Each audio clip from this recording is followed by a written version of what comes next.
今天上午呀，我们办了一场相亲会，那现场真的特别精彩，我都特别想分享给大家呀。主题呢叫做闪月8分钟，来参加的这个男女比例都是1:1的，大约有70多对儿。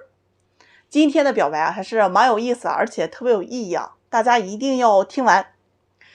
就有一位男士是93年的，人家是一名体制公务员，身高有175左右，长相也不错反正蛮阳光的看着。他是最受女生欢迎的，这有8位女士就中意他。哎呀，反正我见了还是觉得男士确实蛮优秀的。这按照规则呢，他要从这8位里面选出3位女士来接受他们的表白。哎，这有意思的事情他又发生了呀。他选择的3位分别是99年的在事业单位工作的，96年的钢琴老师，以及92年的部队文职干部嘛。这3位姑娘的相同点哎呀，也是男人们都统一的都比较喜欢的，就是身材好，长相也是倍儿漂亮。接下来主持人就让这3位姑娘呢，一人说1分钟去表白。99年的姑娘这个比较大大咧咧倍儿自信，说的内容呢也比较言简意赅，就说自己特别喜欢男士希望能够认识一下。完了，这个轮到96年的钢琴老师的时候就有一点这个害羞有点这个小紧张、小腼腆。说自己见到男士第一眼就觉得他会是陪伴自己走一生的人，那他相信爱情喜欢1家2人3餐4季的这种生活，说的就比较有文艺范儿。这男士听了也有点不好意思呀。这姑娘刚说完呢，现场就有点内卷了99年的姑娘就举手说哎呀，我刚才那个话没有准备好，我想重新再说一下。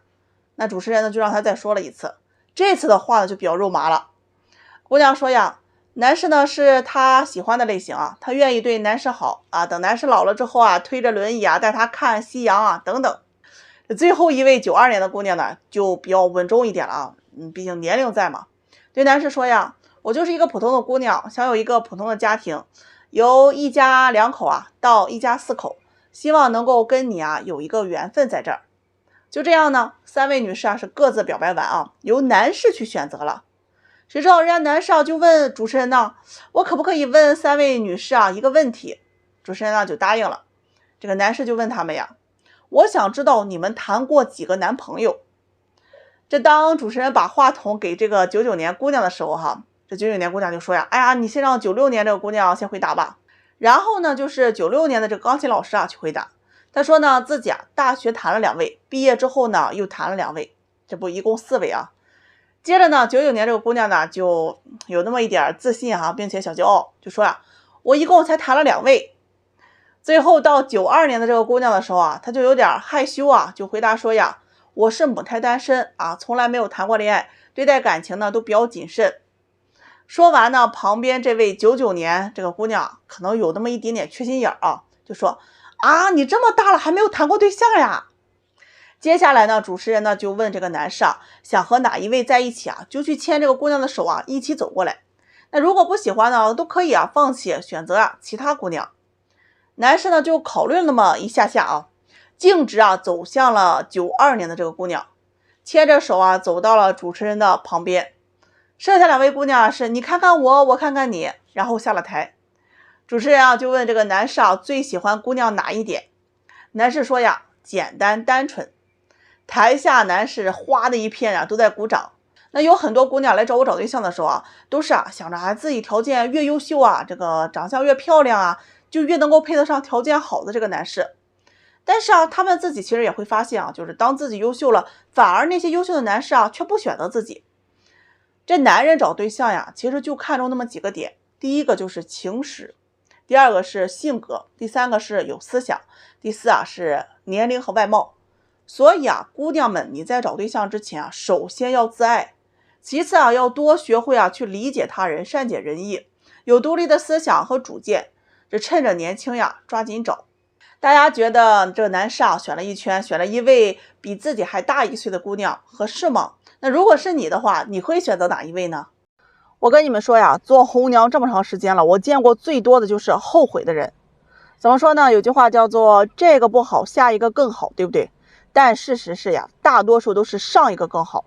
很多人呢都栽跟头栽到了下一个上面去了。大约5、6年前呢，我刚做红娘不久就有一个姑娘是一名护士，个子挺高，皮肤也挺白长得反正挺漂亮的。曾经呢给他介绍一位男士，比他大了2岁，跑物流车的。这个每次两人见面啊，男士啊人家都比较体贴啊，给女士啊带自己包的这个水饺，包括这个包子啊、馅饼、馒头啊等等，什么都有。平常呢他有空啊就去约这个女士出来啊，带她看电影啊、逛街啊、买东西。女士家里有个什么事情啊，他都会啊帮忙。这个逢节假日啊，这个男士也会开车不远几个小时的车程呀，把她送回家。只要他发工资啊，就会给这个姑娘买衣服。姑娘想做什么，男士只要有时间啊，都会陪着。两人呢就这样谈了快1年啊，但最终啊，因为女方家里人的一句话，他就想分手了。那个时候呢，女方家里人呢就觉得男士的工作不太稳定啊，跑车呀，经常是2班倒嘛，不安全，赚的也不多，而且家里是农村的，就提出啊，说是让女儿来分手，认识其他的男人。于是这个姑娘呀，就没打一声招呼，是直接删除并拉黑了这个男士。后来呢，她又相亲了3、4个，都不如啊这个男士对她好，很多呢她也没有太多的感觉。最后呢，她就听家里人啊嫁了一个这个工作也稳定、有车有房的男士，彩礼呢要了16万，两人呢就这么结了婚。她跟我说呀，这段婚姻她并不开心，因为男士啊也不喜欢她，对她呢也不是很好，彼此啊就是搭伙过日子型的。婚后呀各自忙各自的，感情啊越来越淡，基本啊都是没有话说。这不到1年呢，他就提出了离婚，退还了男方彩礼10万呢，是净身出户。离婚之后啊，他是越来越后悔啊，错过了曾经的那位男士，想来想去啊，还是以前那个男士呀对他好。这今天上午啊，他就过来找我啊，我是一眼就认出他来了，变化还是蛮大的啊。他呢就问我这个男士结婚了吗？我直接就跟他说呀，我说男士已经结婚了，并且人家都有个女儿，婚姻呢也挺幸福的，自己开了店做了生意啊，也不跑长途了。在城里啊也买了房子了。这姑娘听完呢就忍不住啊哭了好久。哎呀，我能说什么呀？我只是给她递过去纸巾啊，让她擦擦那后悔的眼泪。这后悔的原因是什么呀？我觉得应该是她经历啊后面那些迷茫不堪、荒诞不经的婚姻之后啊，发现没有男人像这个男士一样对她好了。其实后悔的本质啊，就是她没有遇到一个更好的人。这不是有句话说吗？自己选的路啊，你跪着他也得走完。我又不是神仙，你跟我说完后悔，我能哗的一下给你编回去吗？我有那能耐的话，我先给自己花回去啊！哎呀，我就觉得我自己啊是最适合做生意的了，倒腾镜子和后悔药。那镜子我就专门卖给那些没有自知之明的家里缺镜子的，这后悔药呀，我就卖给那些后悔啊想吃回头草的。要是有大老板眼光好，看上我投资我呀，我有预感我能是下一个马云。越想越靠谱。最近找我许愿的伙伴们啊，是越来越多了。那许愿池里面的王八他都听不下去，都离家出走了。今天给大家分享一个征婚信息啊。此条视频呢，无房无车身高不够的男士们啊，得罪了请绕道而行，因为这条征婚呢跟你没关系。一位远在成都的姑娘，跨越了半个中国 IP 啊，找到了我。这个93年的本科学历，从事设计工作，身高呀不到160，身材有点丰满吧。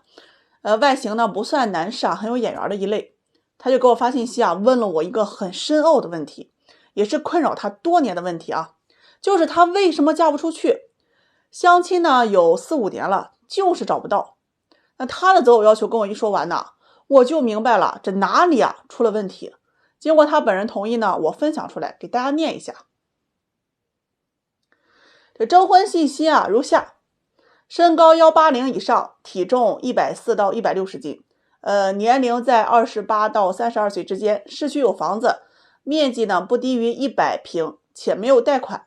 如果有贷，必须婚前还清，父母健在，且不能超过60岁，双退休，就是两人都有退休啊。男方必须为独生子，全日制本科学历，函授勿扰。市里工作有五险一金，有周末双休，薪资稳定在1万以上，一年收入啊不能低于15万，允许兼职。这个约会恋爱不能低于1年，开销啊男方承担。另外颜值这一块不要太难看，性格要活泼幽默，处理事情啊要有情商，等等等等。后面省略800字啊，我念不下去了。作为红娘呢，我应该心地善良，有耐心。对待这样的要求啊，一定啊要体现出我的爱心来。毕竟能提出这样的要求，人家肯定是综合考虑过的，这自身条件呀，肯定他有过人之处的。起码小脑啊发达，才能想那么多。所以啊，作为红娘一定要去理解和尊重。谁让我选择了这个行业呢？何况咱还是心理咨询师，所以更应该啊体贴入微。俗话说呀，忍一时风平浪静，退一步乳腺增生啊，都是女人，凭什么让你？你看看你的条件一出来，那不就是天方夜谭吗？说你青蛙想吃天鹅肉，都是抬举青蛙了。整天问我为什么为什么？你看看全国下来能有几个人符合要求的？这王思聪年龄都超标了吧？忍一忍，忍一忍。姑娘呀，你这要求啊确实有点高了。这毕竟能符合这个要求的男士啊，人家对外形各方面他都是有要求的。他呢就反过来问我呀，我这要求高吗？现在男人车房收入这些不都是基本的吗？那其余条件我不就是要求个家庭条件之类的？我呢就反问这个姑娘，你为什么找到我呀？她说呀，我看你的粉丝呀是全国各地的都有，要是啊这个外地啊有优秀的男士啊，年薪几十万能帮我安排工作的，有车有房的，那我也可以考虑。本地的红娘给我介绍的都不是很好。哎呀，我就纳闷了，这个姑娘脑子里面装的是浆糊吗？怎么就想不开呢？现在的问题不是你要找什么样的，而是什么样的能够接受你。这男人相亲啊，多数啊都是先看颜值和年龄的。那你不具备一定的优势，那我们就要放低要求。相亲啊不是童话故事，你可以遇到听话又多金的白马王子。你之所以嫁不出去，是因为你想要的太多了。找对象总是这么挑肥的拣瘦的，最后什么也捞不着，青春呢可能都没有了，后悔啊都来不及。